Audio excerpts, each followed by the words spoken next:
یہ ساری جو کہانی ہے وہ سمجھ آ جاتی ہے، چھپتی نہیں ہے۔ فیض حمید نہیں تھا اکیلا جو مجھے مار رہا تھا، اس نے تو آرڈر دیا تھا کہ اس کو فزیکلی مار دو، جہاں ملتا ہے اس کو مار دو۔ اب وہ بھی نہیں رہا، یہ بدلتے رہیں گے۔ لیکن اگر آپ کو بالکل ایک بات میں کہتا ہوں کہ جو بھی کمانڈر ان چیف ہوگا، جو بھی بے شک ولی اللہ کو بٹھا دے، یہ تو خیر حافظ ہیں، لوگ سمجھتے ہیں کہ یہ پورا وہ چینج کر دیں گے۔ میں سمجھتا ہوں یہ ان کے بس کی بات بھی نہیں ہے۔ ہمارے عاصم صاحب کی بس کی بات نہیں ہے چینج کرنا، کیونکہ جو ہماری آرمی ہے وہ فائٹنگ آرمی نہیں ہے، وہ شروع سے ہی رولنگ آرمی بن گئی ہے۔ وہ بدل لیں آپ، بے شک عاصم صاحب کو بٹھا دیں، کسی اور کو بٹھا دیں، انہوں نے اسی طریقے سے چلانا ہے۔ میں آپ کو یہ کہنا چاہتا ہوں کہ آنے والے وقت میں یہ سب کو اڑا کے رکھ دیں گے۔ نواز شریف صاحب کو نہیں آنے دیں گے، مریم کو نہیں آنے دیں گے، شہباز شریف کو بھی نہیں آنے دیں گے، عمران خان کو بھی نہیں آنے دیں گے، زرداری صاحب کے لیے کوئی ڈائریکٹری انٹریکٹری، کیونکہ وہ ان کے لیے کوئی اب تھریٹ نہیں رہ گئے، تو اس طریقے سے بھی وہ کوشش یہی کریں گے کہ ان سب کو نہ آنے دیں، اور اپنی مرضی کے الیکشن کرائیں گے، اپنی مرضی کے لوگوں کو لے کے آئیں گے۔ یہ باقی حکومتیں ہیں، شہباز شریف صاحب آج وہاں سے جنیوا میں تقریریں فرما رہے تھے، 8-10 کروڑ 10 ارب ڈالر مل گیا ہے، کل کو اور مل جائیں گے، 20 ارب ڈالر بھی مل جائیں۔ حکومت ڈیفالٹ نہیں ہے تو نہیں ہوگی، لیکن میں سمجھتا ہوں کہ ملک کی جو حالت ہو گئی ہے، میں اس لیے بیک گراؤنڈ میں پھر جا کے آپ کو بتا رہا ہوں کہ جو اس آرمی یا اس اسٹیبلشمنٹ کے ہوتے ہوئے ان کے ہیڈز آپ دیکھ لیں، جہاں پیسہ لوٹا جا رہا ہے، تنخواہیں دی جا رہی ہیں، وہ دینی پڑیں گی، نہ دیں گے تو ملک تو ٹوٹ جائے گا، ڈیفالٹ بھی ہو جائے گا۔ یہ ساری باتیں آپ کو ذہن میں رکھ لینی چاہیے۔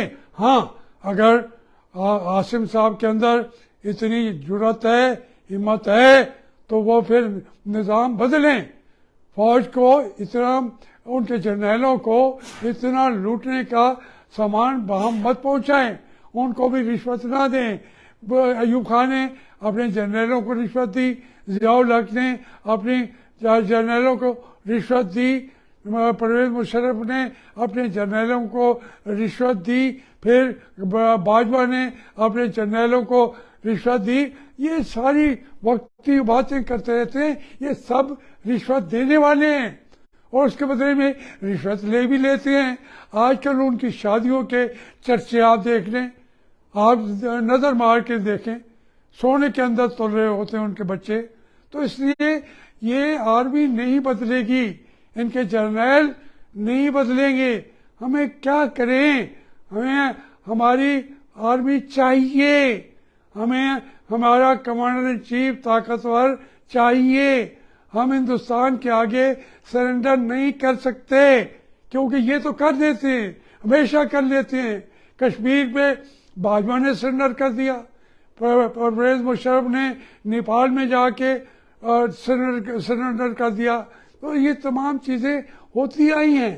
یہ بعد میں پاکستان کو سرنڈر کرا دیا انہوں نے، تقسیم ہو گیا ملک، ان کو کوئی پرواہ نہیں ہے۔ آج یقین منو میرے بچوں، یہ بے درد ہے، یہ لوٹ کے کھاتے بھی ہیں، پھر آنکھیں دکھاتے بھی ہیں، پھر ہمیں جوتے مارتے بھی ہیں، ہمارے گھر کا رزق چھین کے لے جاتے ہیں۔ میں بتا رہا تھا نا آپ کو، 2 کروڑ روپیہ بینک سے نکلوا کے FIA کے ذریعے، پھر وہاں پہ سپریم کورٹ نے ہر ایک نے فیصلہ تو میرے بچوں کے حق میں دے دیا، لیکن وہ 2 کروڑ ہمیں واپس کریں گے، ٹائم لگے گا، 2 سال 3 سال 4 سال، تو اس وقت تک ہماری تو چیخیں نکل جائیں گی، لیکن ہماری چیخیں نہیں نکلیں گی، کیونکہ میرے بچوں، میں آپ کے ساتھ اس لیے کہتا ہوں کہ میرے بچے ورنہ رل جائیں گے.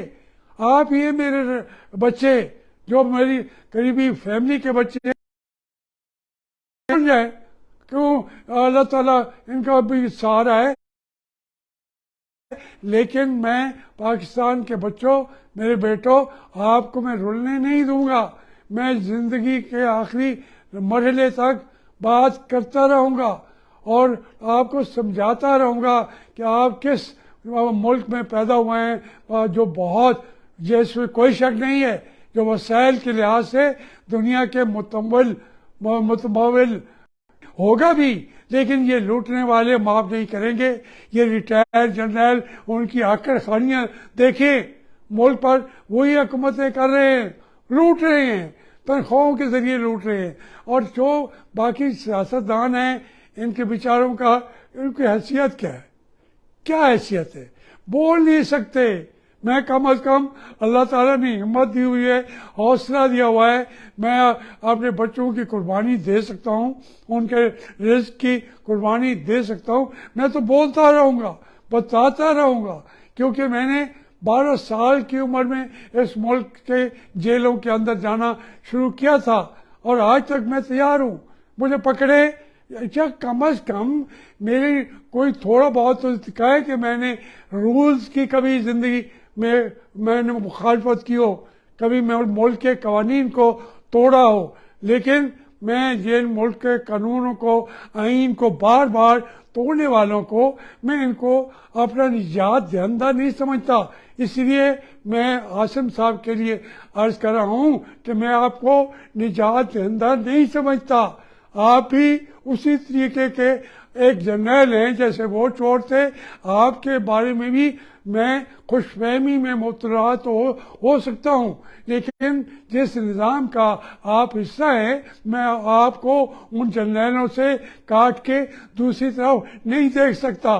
اگر آپ کے اندر ہمت ہے، یہ آپ کے لیے بات کر رہا ہوں، بچوں کو گواہ بنا کے ہمت ہے تو پھر کھڑے ہو جائیں، ان سے سب سے کورٹ مارشل کریں، تنخواہیں گھٹائیں، پلاٹ دینا بند کریں.